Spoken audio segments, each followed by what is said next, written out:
চলো আজকে তোমাদের ঘুগনি করে দেখাই। তো ফার্স্টে গ্যাসটা জ্বালিয়ে নিয়েছি, কড়াই চাপিয়ে দিয়েছি, এবার তেল দিয়ে দিলাম।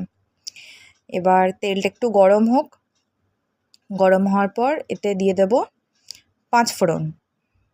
তাই তো, তোমরা কি কি দাও বলো তো? 5 ফোড়ন দাও না জিরে দাও, একটু আমাকে জানিও। হ্যাঁ, তো আমি 5 ফোড়ন দিয়ে দিলাম ঘুগনিতে। এবার 5 ফোড়নের পর দিয়ে দিলাম একটু রসুন। ঠিক আছে, রসুনের ফ্লেভারটা খুব ভালো লাগে আমার ঘুগনিতে। এই রসুনটা একটু ভাজা ভাজা হয়ে যাবে, একটু লালচে কালার চলে আসবে, ততক্ষণ পর্যন্ত আমরা রসুনটাকে একটু ভেজে নেব। এবার রসুনটা দেখো একটুখানি রেডিশ কালার হয়ে গেছে। এবার একটু পেঁয়াজ দিয়ে দেবো। পেঁয়াজটাকেও ভালোভাবে ভাজতে হবে, যাতে পেঁয়াজটা একটুখানি নরম হয়ে যায়, তাহলে কি হবে, ঘুগনির সাথে ভালোভাবে মিক্স হয়ে যাবে। এবার ভালো করে পেঁয়াজটা ভেজে নিচ্ছি।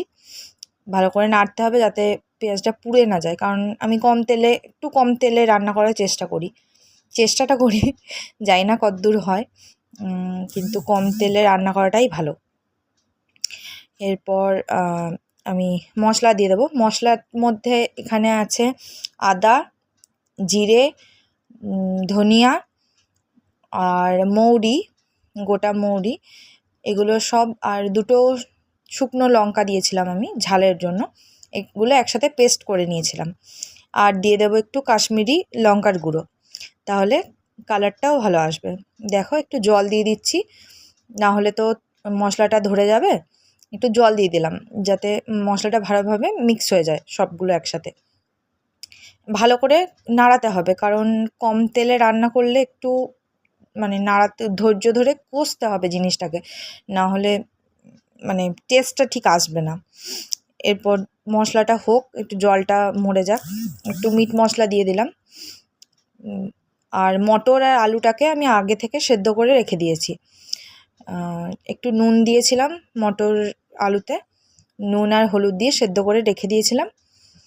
এরপর মশলাটা যখন তেল ছেড়ে দেবে তখন আলু মটর যেটা সেদ্ধ করা ছিল আগে থেকে সেটা ঢেলে দেব। এবার ঢেলে দিয়ে একটু জল দিয়ে ওটাকে আবার দিয়ে দেব, যেরকম তোমরা থিকনেস চাও সেরকম তোমরা নিয়ে নেবে। দেখো মোটামুটি থিকনেস এসছে। এবার একটু টেস্ট করে নেব যে নুনটা ঠিক হয়েছে কি না, কারণ আমার মতে টেস্ট করে নেওয়াই ভালো। যদি নুন বেশি হয়ে যায় তখন যতক্ষণ গ্যাসে আছে, গ্যাস থেকে নামানোর আগে পর্যন্ত তোমার হাতে অপশান আছে যে তুমি নুন কমাতে পারো, বাড়াতে পারো, কিন্তু পরে গিয়ে যখন অন্যজনকে দেবে, তার সে বলার আগে যে নুন বেশি হয়েছে বা কম হয়েছে, তোমার এটা ঠিক করে নেওয়াটা দরকার। একটুখানি স্বাদ অনুযায়ী একটু মিষ্টি দিয়ে নিলাম। এরপর হয়ে গেল আমাদের ঘুগনি।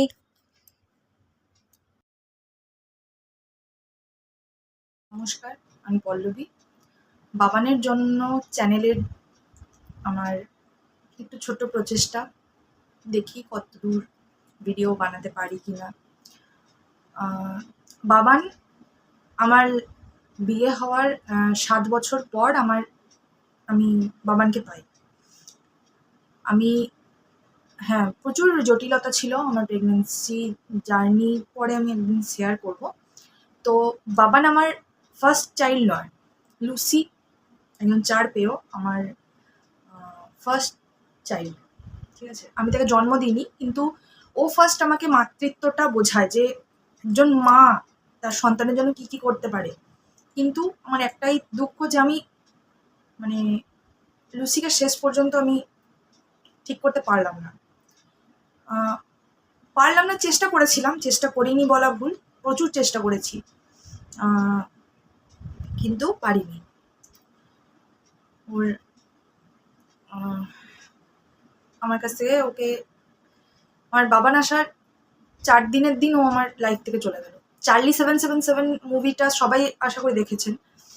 তো আমার লাইফে রিয়েল সত্যি কথা বলতে ও ছিল আমার চার্লি। আর সত্যি চার্লি যেমন তার বাচ্চাকে দিয়ে গেছিল, আমাকেও বাবানকেও দিয়ে গেল।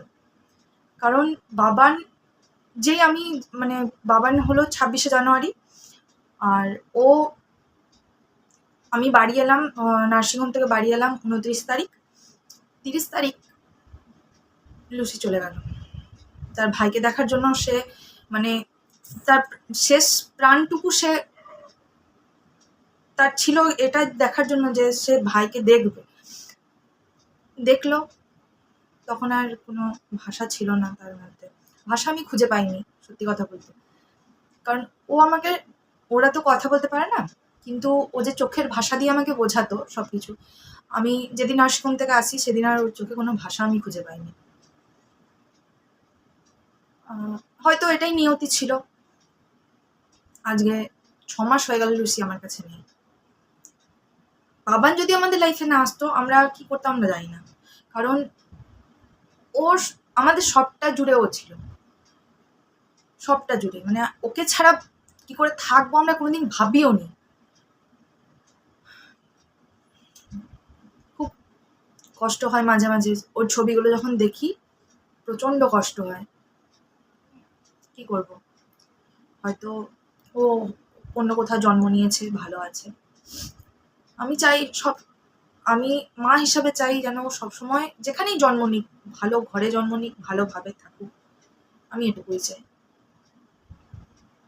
আমি আমার মানে পরিবারের সবাই ওকে এত ভালোবেসেছে, মানে একজন সন্তানকে যেরকম আমরা ভালোবাসি, ওকেও আমরা সেরকম ভালোবেসেছিলাম। আর হয়তো কাউকে ওর জায়গা আমরা দিতে পারবো না, ওর জায়গা কোনোদিন কাউকে দিতে পারবো না আমরা। এখনো বাবান তো এখন 6 মাসের। ও লুসিও আমাদের কাছ থেকে 6 মাস হলো চলে গেছে। বাবানও 6 মাসের হলো। বাবান তো এখন কিছু বোঝে না, তাও মাঝে মাঝে বলি লুসি দিদি। বাট আমাদের খুব ইচ্ছা ছিল যে আমাদের বাবান বড় হয়ে লুসির সাথে খেলা করবে। হ্যাঁ, এটা ঠিক কথা। লুসি যদি বেঁচে থাকতো, ও বাবানকে কোথাও যেতে দিত না। মানে আমি কিছুদিন আগে বাপের বাড়ি গেছিলাম, বাপের বাড়িতে বলছিলাম যে লুসি যদি বেঁচে থাকতো, আজকে বাবানকে যেমন নিয়ে এসেছি লুসিকেও নিয়ে আসতে হতো, না হলে ও একদম পাগল হয়ে যেত। কারণ ওরা তো খুব বাচ্চা ভালোবাসে। তো প্রচণ্ড আজ মনে পড়ছে ওর কথাগুলো। যেখানেই থাকুক লুসি ভালো থাকুক, আমরা এটাই চাই। আর আর কিছু বলার নেই।